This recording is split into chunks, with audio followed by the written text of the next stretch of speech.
First of all, I'd like to thank you for helping and participate in this virtual panel to discuss the future of missions. To provide some context for our online class in these past number of weeks, we've been reviewing the history of the Christian church and how God has been using the church for missions. And for the benefit of our panelists here, we've been using the term church in the context of the teaching series to describe the universal church, the assembly of believers around the world. So this panel is entitled The Future of Missions, and we hope to gain some insights on where you see the future of missions is headed.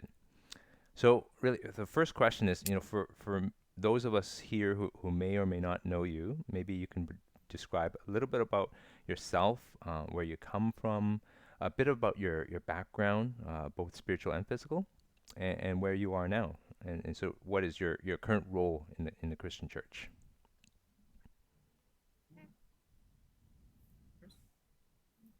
All right. Well, I'm Kevin Lim. I'm actually from Toronto. Went to Scarborough Community Alliance Church for a lot of my time in Toronto. I ended up going to Bible college and studying to become a pastor. So I had some experience being a pastor. But my spiritual roots began mainly when I was a teenager, and I got a calling there to actually serve God in ministry in pastoral work. Um, yeah. Um, So you were a pastor for? Pastor for a while. I also taught at a Bible college, teaching practical theology, and now I'm serving here in Cambodia. So my name is Carol, and I grew up in the west end of Canada, so in Edmonton as well as Vancouver. I went to university and studied business and worked in human resources for many years. I also studied or took some theology courses at Ambrose University College.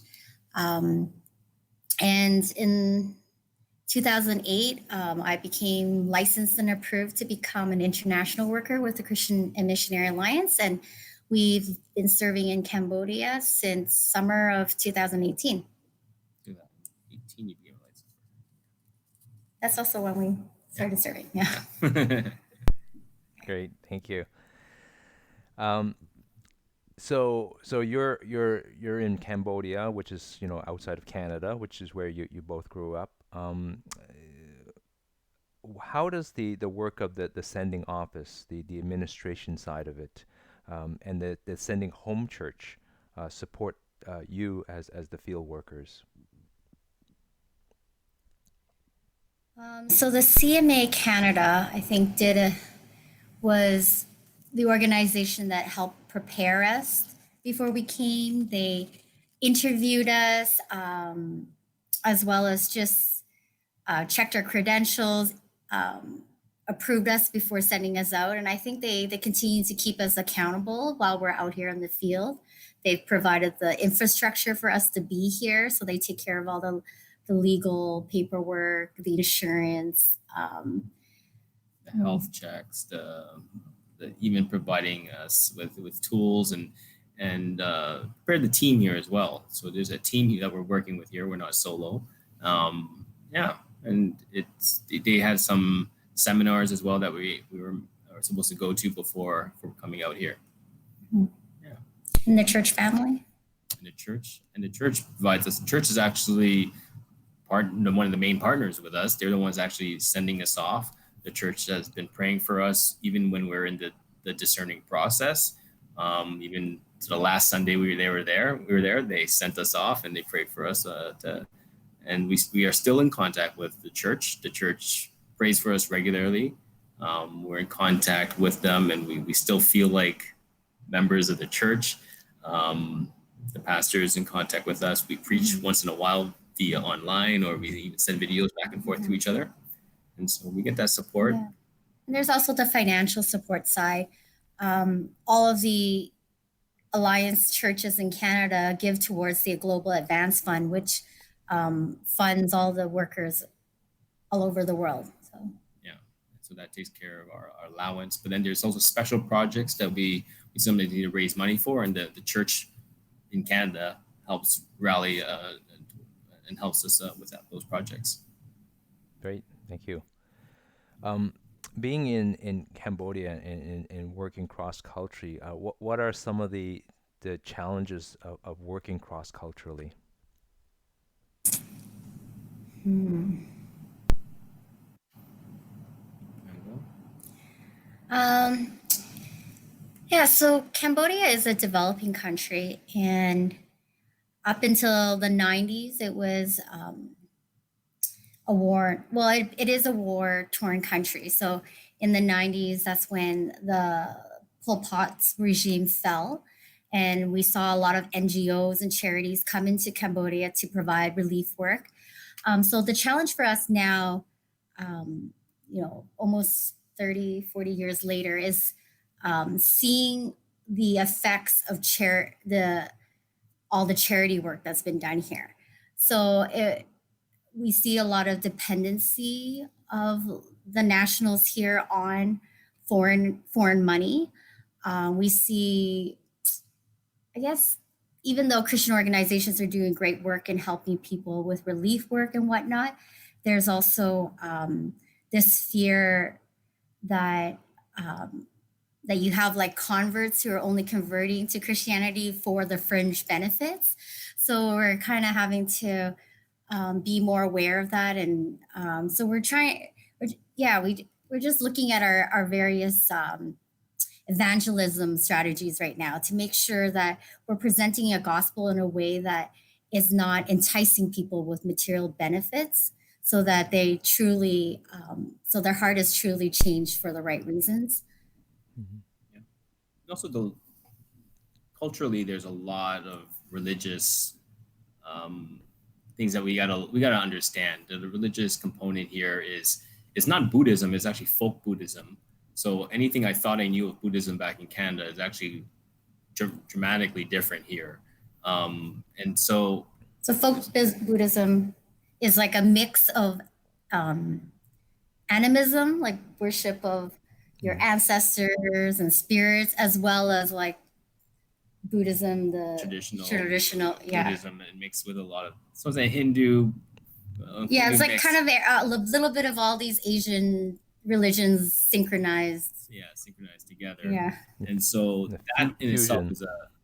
is a Fusion, fusion yeah. of religion. Yeah, and we're trying to understand that and also learn the language. And majority of people are folk Buddhists here, where they're uh, is very tied in with being who a Cambodian, who a traditional Cambodian is. So that's new for us. The church is very different as well. Like I've worked with a lot of churches in Canada, and I feel like I understand how churches work. And when I come here, I actually feel like I don't know how churches work here. Like the Christian The churches. Christian churches are, they don't necessarily have a full time pastor, and even the concept of a full time pastor is very different.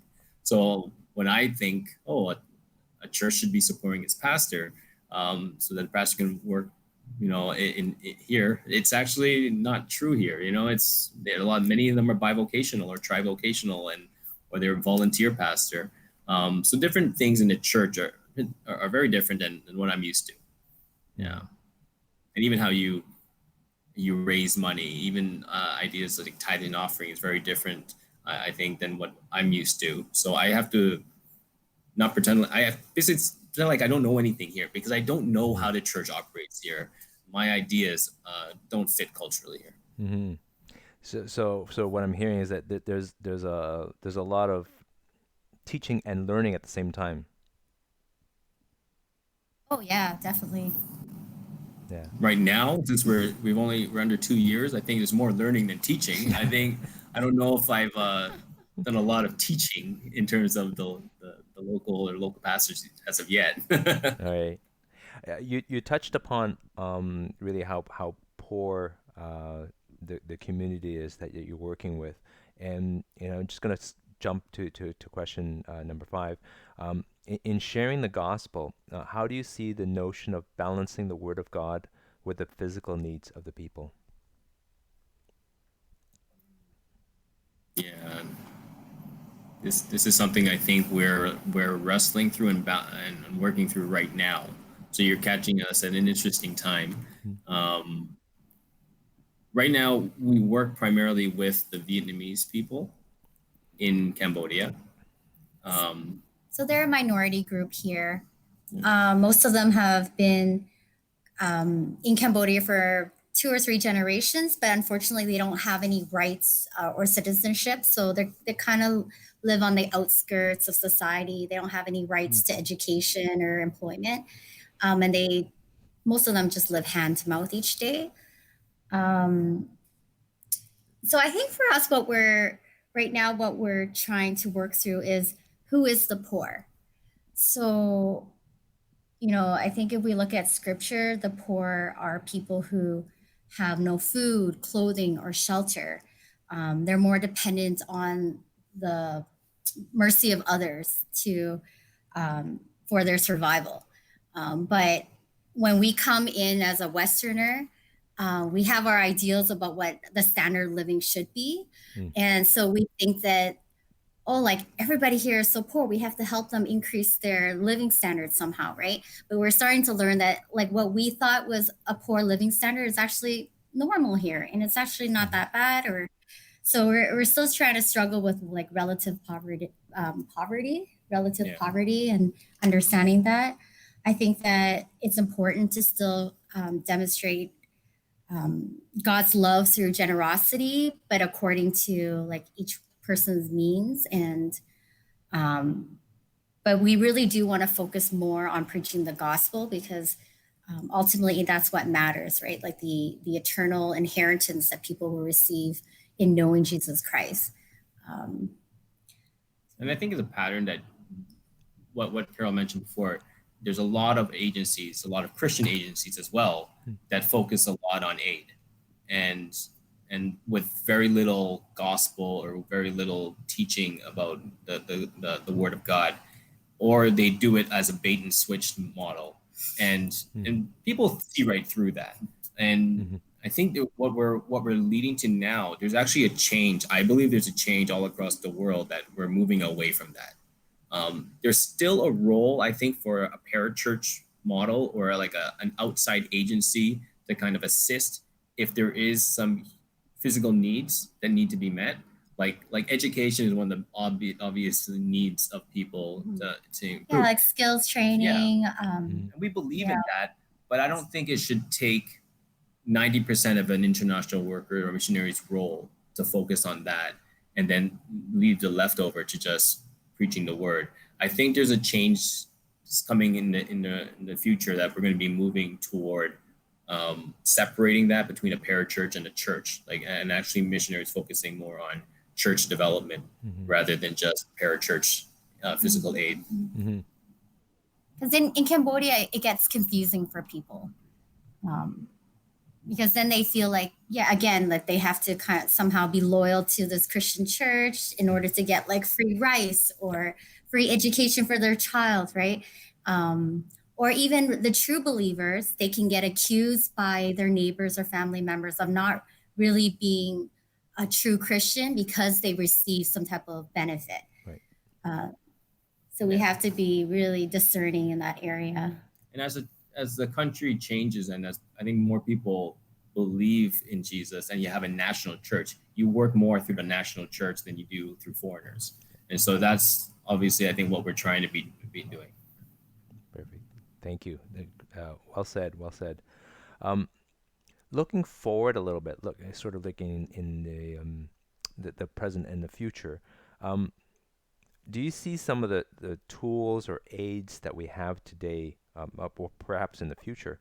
It could be technology, it could be better process, it could be anything, helping to mitigate some of the challenges that you're facing or that you're seeing right now.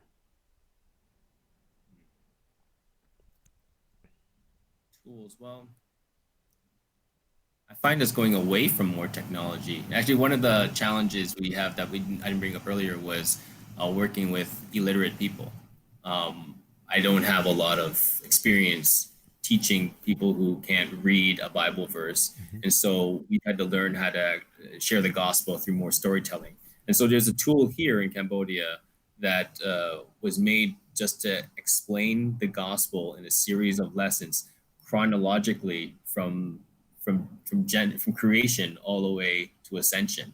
And so it's a slow walking through of all the stories, Like which is 70 lessons, 70 right? It lessons. could take years. It take a while, which is hard for me to grasp because I'm used to inserting Jesus into at the end of every sermon. You know, you preach about Genesis, you put Jesus somewhere in there, you know.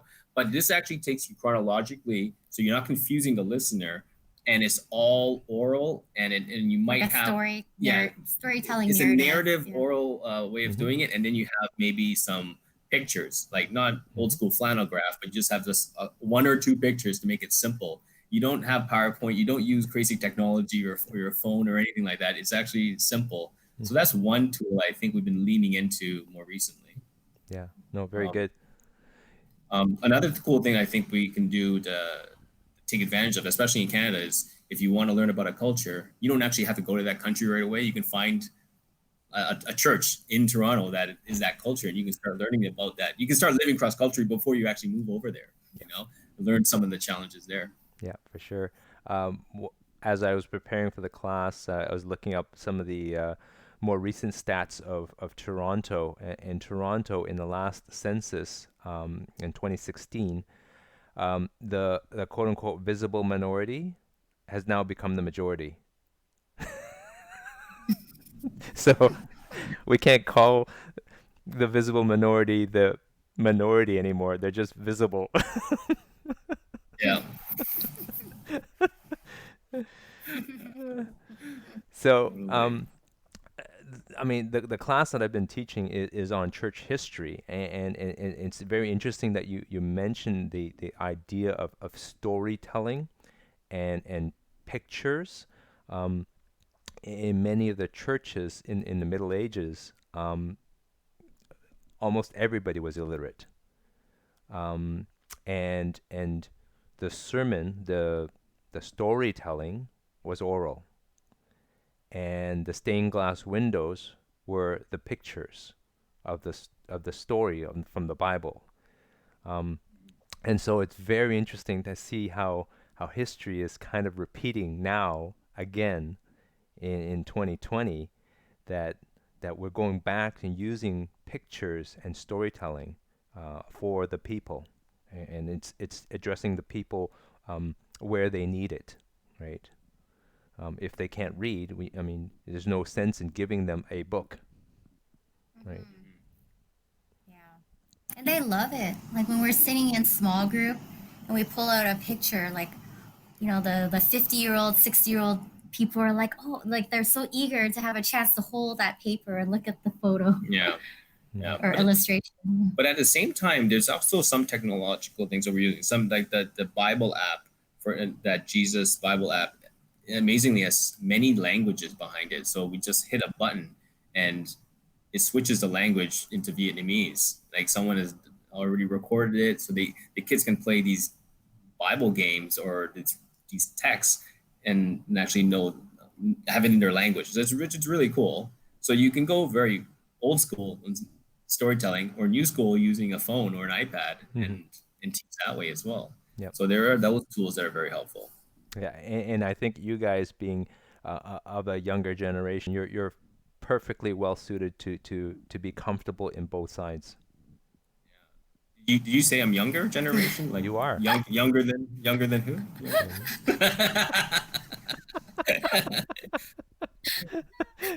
That makes me feel good you said that actually. All right.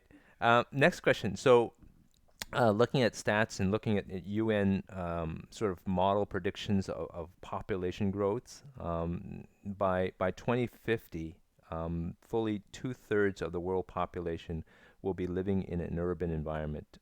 This is very different from the past. Past history, most people had lived in sort of a rural setting or a farm setting. Um, do you see the role of sort of urban ministry in the world continue to take on a larger role in the strategy of missions? Are you were referring to also like urban and suburban type of Yeah. living. Yeah. So urban means suburban because you need Yeah. an urban center to have a suburb. Oh, okay. Yeah. It's an interesting question though. Like, why wouldn't it? Why wouldn't the strategy go that way? Good answer. That's a good answer. There's 2/3.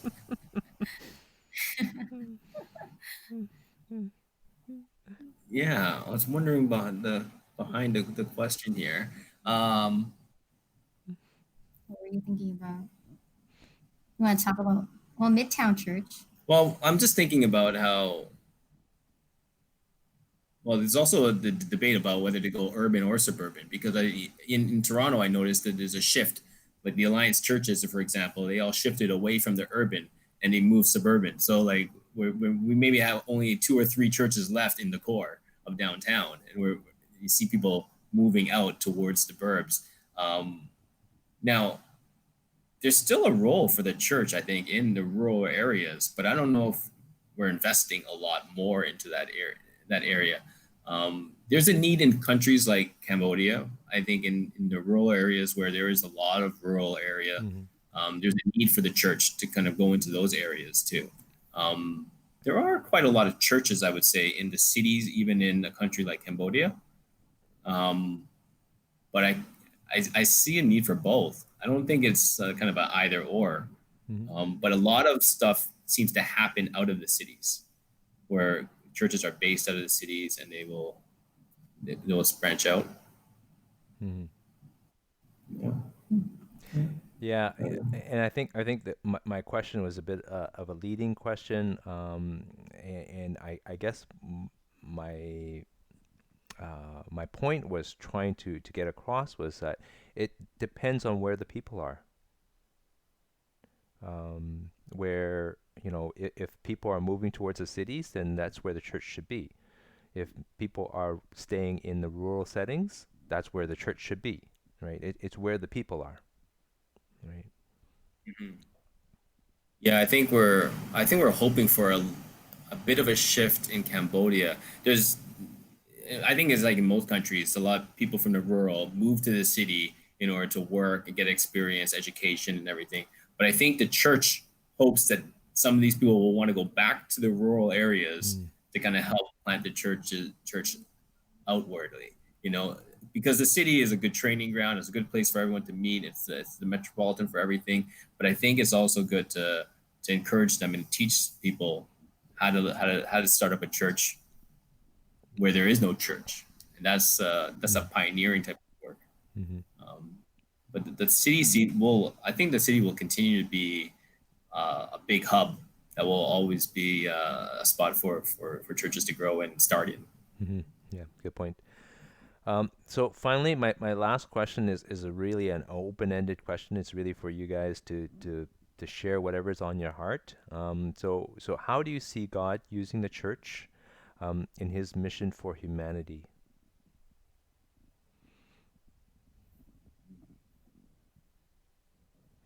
Big one here. Mhm.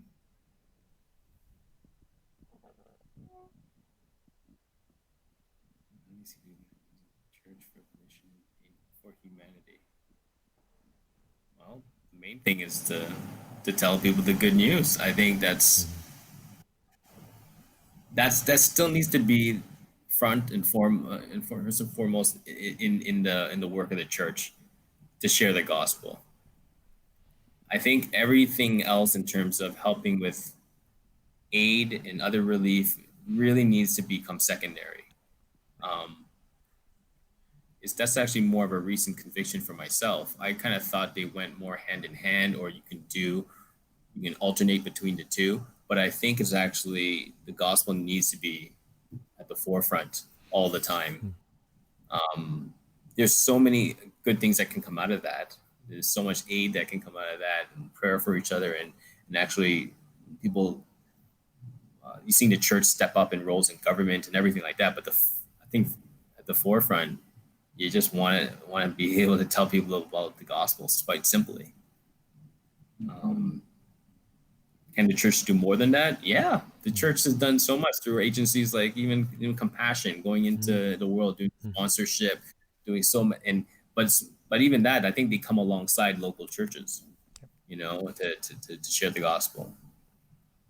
Mhm. I'm thinking about the Cambodian church here during this COVID season, how they've stepped up in many ways, and um, the I'm seeing Christians just standing firm in their faith and being able to share their faith as they're demonstrating, a lot more peace and um, just confidence and trust in God's plan for them, despite the fears and anxieties that are being passed in the public. And we, yes, even like recently, are the Alliance Cambodian Churches here in Cambodia were asked by this organization, World Relief, to help them teach Cambodians about health and hygiene. Mm. And so now so all the church members and church leaders are being asked to go into people's homes and neighborhoods and just teach them about hygiene. And I think this is such a good opportunity for them to share so much more than that, just share love and compassion and hopefully their faith. Um, I, yeah, I think because it's just, yeah, it's neat to see these opportunities, these doors being opened up for believers. Even for the Gui people, like the last few months, we celebrated the Bible being written in a language for the Gui people, which is a small minority group in Cambodia. And this group actually is kind of in Laos and Thailand and Cambodia. And so they don't actually have a script that is common amongst the Gui people. And so so some of our Christian workers here in Cambodia have made a script based on the Cambodian script for the Gui people. And so it's really cool for them to actually have a Bible now. So not only in their language, using someone else's alphabet. And so they're helping bring the gospel there, but they're also giving them something that they can actually now learn how to write with. And they're in a sense, I think they can do both languages, Khmer and Gui. So I think the church is helping in that area as well. Yeah, that's amazing to hear. Amazing to hear how God is using and moving throughout the church today. I mean, as we see in history, God has always been moving, and to see and hear real examples and real today examples of what God is doing now is just amazing.